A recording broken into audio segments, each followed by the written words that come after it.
Buku Pembangkangan Sipil adalah sebuah tulisan klasik yang ditulis oleh Henry David Thoreau pada abad ke-19. Karya ini bukan sekadar refleksi pribadi, tetapi juga sebuah seruan bagi setiap individu untuk mempertanyakan otoritas dan bertindak sesuai dengan hati nurani mereka. Thoreau mengajarkan bahwa kepatuhan buta terhadap hukum yang tidak adil adalah bentuk dukungan terhadap ketidakadilan itu sendiri. Pemikirannya telah menjadi dasar bagi berbagai gerakan sosial dan politik di seluruh dunia, termasuk perjuangan Mahatma Gandhi, Martin Luther King Jr., dan Nelson Mandela dalam menegakkan keadilan. Selain itu, buku ini memberikan wawasan mendalam tentang bagaimana sistem hukum dapat dimanfaatkan oleh penguasa untuk mempertahankan status quo yang tidak adil. Dengan menelaah prinsip-prinsip moral dan etika dalam hukum, Thoreau menantang para pembaca untuk tidak hanya menerima aturan yang telah ditetapkan, tetapi juga untuk secara kritis mengevaluasi apakah hukum tersebut benar-benar mencerminkan nilai-nilai keadilan yang sesungguhnya. Thoreau berargumen bahwa individu memiliki tanggung jawab moral untuk melawan hukum dan kebijakan pemerintah yang tidak adil. Ia menolak gagasan bahwa hukum harus selalu diikuti hanya karena telah ditetapkan oleh negara. Baginya, hukum yang tidak mencerminkan keadilan seharusnya ditentang, bukan diterima begitu saja. Ia percaya bahwa masyarakat yang sehat bukanlah yang hanya taat hukum, melainkan yang kritis terhadap hukum dan berani bertindak ketika hukum melanggengkan ketidakadilan. Salah satu konsep utama dalam buku ini adalah perlawanan tanpa kekerasan atau civil disobedience. Thoreau menegaskan bahwa perubahan tidak harus dicapai dengan kekerasan, melainkan dengan tindakan damai yang menolak tunduk pada sistem yang tidak adil. Dengan menolak membayar pajak yang digunakan untuk mendukung perbudakan dan perang, misalnya, Thoreau menunjukkan bahwa individu dapat menggunakan cara sederhana namun berdampak besar untuk melawan ketidakadilan. Ia menegaskan bahwa kejahatan bukan hanya dilakukan oleh mereka yang berkuasa, tetapi juga oleh mereka yang diam dan tidak melawan. Thoreau juga mengkritik mayoritas yang pasif dan menerima hukum tanpa mempertanyakannya. Baginya, demokrasi tidak menjamin keadilan jika suara mayoritas digunakan untuk menindas kelompok lain. Ia berpendapat bahwa suara hati nurani harus lebih tinggi daripada suara mayoritas, karena mayoritas bisa saja mendukung ketidakadilan.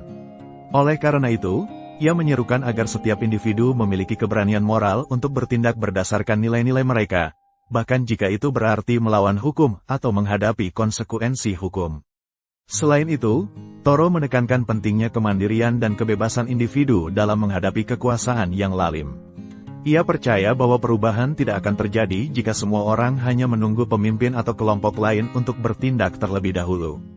Menurutnya, setiap individu memiliki kekuatan dan kewajiban untuk menciptakan perubahan, meskipun dimulai dari langkah-langkah kecil seperti menolak mendukung kebijakan yang tidak adil. Pemikiran Thoreau tentang ketidakpatuhan sipil tidak hanya dipengaruhi oleh faktor internal seperti moralitas dan hati nurani individu, tetapi juga oleh berbagai faktor eksternal. Salah satunya adalah situasi politik dan sosial di Amerika Serikat pada masanya, terutama terkait perbudakan dan perang Meksiko-Amerika. Ketidakadilan yang nyata dalam pemerintahan menjadi pemicu bagi Thoreau untuk menolak tunduk pada sistem yang ia anggap tidak bermoral. Selain itu, perkembangan filsafat dan pemikiran politik juga berperan dalam membentuk gagasan Thoreau. Ide-ide tentang kebebasan individu, demokrasi, dan hak asasi manusia yang berkembang sejak abad pencerahan turut memengaruhi pandangannya. Gagasan-gagasan ini kemudian berinteraksi dengan kondisi sosial saat itu, menciptakan dorongan bagi individu untuk mempertanyakan otoritas. Faktor lain yang turut memengaruhi efektivitas ketidakpatuhan sipil adalah media dan komunikasi. Di era modern, penyebaran informasi yang lebih cepat melalui internet dan media sosial telah mempercepat laju perubahan sosial. Gerakan protes damai yang terinspirasi dari Thoreau kini dapat memperoleh dukungan luas dalam waktu singkat, seperti yang terlihat dalam berbagai aksi protes di seluruh dunia. Ketidakpatuhan sipil juga dapat dipahami dalam konteks perubahan global dan perkembangan teknologi. Dalam dunia yang semakin terhubung, berbagai gerakan sosial kini dapat menggalang solidaritas internasional. Misalnya, gerakan protes lingkungan yang menentang kebijakan industri ekstraktif yang merusak ekosistem telah menggunakan prinsip ketidakpatuhan sipil untuk menekan pemerintah dan perusahaan agar bertindak lebih etis. Perubahan iklim, ketidaksetaraan ekonomi, dan hak asasi manusia kini menjadi isu global yang semakin banyak diadvokasi dengan cara-cara yang mencerminkan prinsip Thoreau. Selain itu, Konsep ketidakpatuhan sipil juga terkait erat dengan teori keadilan sosial yang berkembang di abad ke-20 dan ke-21. Para pemikir seperti John Rawls menekankan pentingnya ketidakpatuhan sipil dalam menanggapi ketidakadilan yang sistemik. Ketidakpatuhan sipil, menurut Rawls, merupakan salah satu mekanisme sah dalam demokrasi untuk menantang kebijakan yang tidak adil, terutama ketika jalur hukum formal gagal memberikan solusi yang adil bagi masyarakat yang tertindas. Sebagai kesimpulan, buku Pembangkangan Sipil ini bukan hanya sebuah teori, tetapi sebuah ajakan nyata untuk bertindak. Pemikiran Thoreau telah mengilhami banyak gerakan sosial yang berjuang melawan ketidakadilan dan penindasan. Dari gerakan hak sipil di Amerika Serikat hingga perjuangan kemerdekaan di berbagai negara, gagasan tentang ketidakpatuhan sipil telah menjadi alat utama bagi perubahan sosial yang damai namun berdampak besar. Buku ini mengajarkan kita bahwa kepatuhan terhadap hukum bukanlah hal yang utama, melainkan kepatuhan terhadap prinsip keadilan. Jika sebuah hukum bertentangan dengan nilai-nilai kemanusiaan, maka setiap individu memiliki hak dan tanggung jawab untuk menolaknya.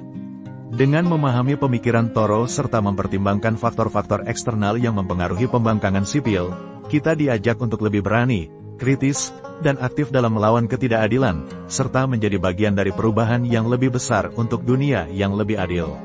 Selain itu, dalam dunia yang semakin kompleks dan saling terhubung, konsep pembangkangan sipil menjadi semakin relevan.